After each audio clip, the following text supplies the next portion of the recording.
agree. Donald, you're probably the best known builder, particularly of great buildings in the city.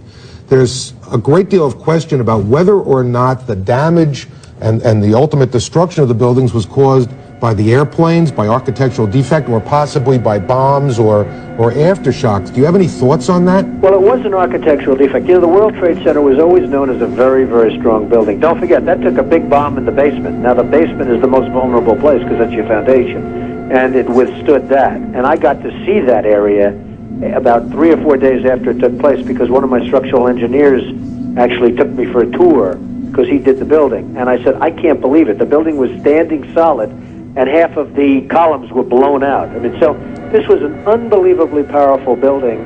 If you know anything about structure, it was one of the first buildings that was built from the outside. The steel, the reason the World Trade Center had such narrow windows is that in between all the windows, you had the steel on the outside. So you had the steel on the outside of the building. That's why when I first looked, and you had big, heavy I-beams, when I first looked at it, I couldn't believe it because there was a hole in the steel.